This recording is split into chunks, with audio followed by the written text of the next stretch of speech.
Барлықтарыңызға сәлем, менің каналыма қош келдіңіздер. Бүгін мен сіздерге өте дәмді, жұп-жұмсақ болып пісетін сүзбелі печеньяның рецептімен бөлісетін боламын. Видеоны толық көріп, менің каналыма тіркелуді ұмытпаңыздар. Қазақша ютубты бірге дамытайық. Сіздердің әрбір жазған пікірлеріңіз маған маңызды.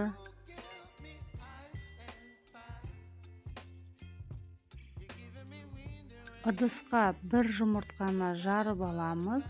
Одан кейін оған қантты қосатын боламыз. Жақсылап миксердің көмегімен немесе венчиктің көмегімен жақсылап қантты толық ерігенше араластыратын боламыз. Егер де сіздерде миксер болса, онда миксерді қолдана беруге болады. Тіпті шанышқында қолдансаңыздар болады. Одан кейін ерітілген сары майымызды салып, тағы да венчиктің көмегімен жақсылап тұрып араластырып алатын боламыз. Қанттың толық ерігенін тексеріп алыңыздар. Одан кейін кішкене қаймақ қосатын боламыз. Қаймақ менде 20% қаймақ. Одан кейін оны тағы да бір рет венчиктің көмегімен араластырып алатын боламыз.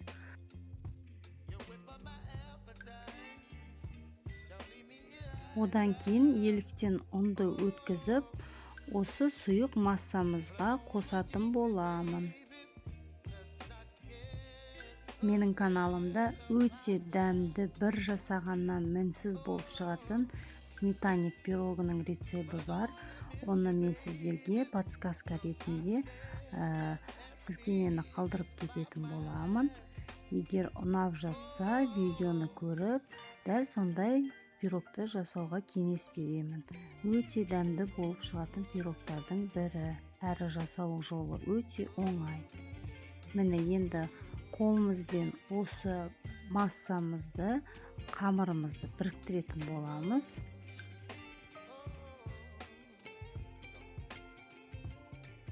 Дайын қамырды 10 минутқа демалдыруға қойып қоятын боламыз. Ал оған дейін начинкамызды дайындайтын боламыз. Ол үшін бізге сүзбе қажет. Бір жұмыртқа қосып, қант қосып, жақсылап тұрып венчиктің көмегімен араластырып алатын боламыз. Шанышқымен де болады, енді әркімнің қалауы, өздеріңіз білесіздер.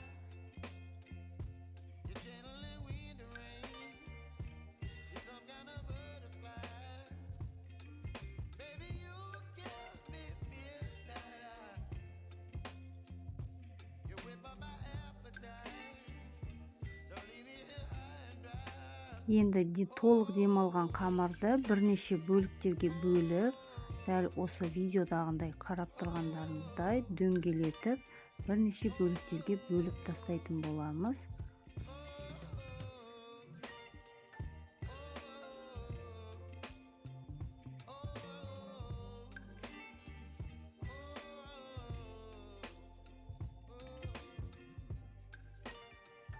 Ендігі кезекте осылай қамырымызды оқтаудың көмегімен жайып шығамыз. Одан кейін оған салмасын салатын боламыз. Яғни творогты салып, беткі қабатын мына шеткі жағынан ала бастап, бетін жабамыз. Жақсылап бекіту қажет, өйткені творог ағып кетуі мүмкін, сол үшін осылай беткі қабатын біріктіріп бекітеміз. Пышақтың көмегімен осылай кесіп шығатын боламыз. Және беткі қабатына әсемдік үшін осылай қоямыз. Өте әдемі болып көрінеді піскен кездегі.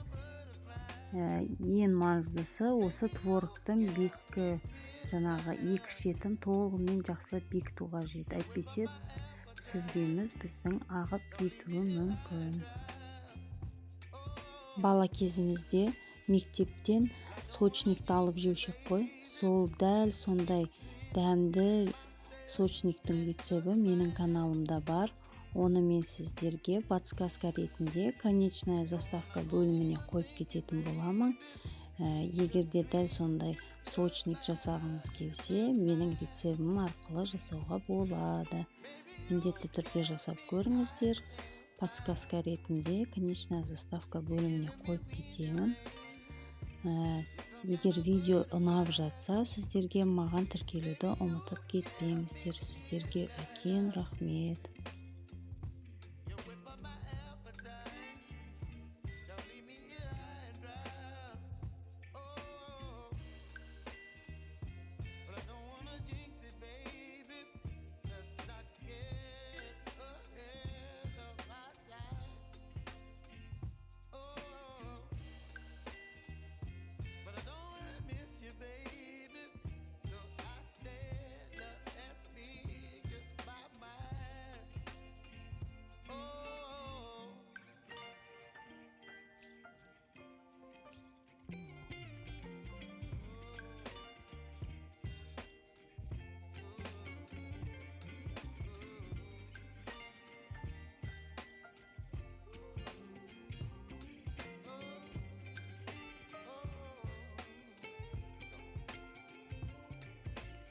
Осымен біздің сүзбелі печеньеміз дайын. Ендігі кезекте осылай жұмыртқамен бетін жағып шығатын боламыз.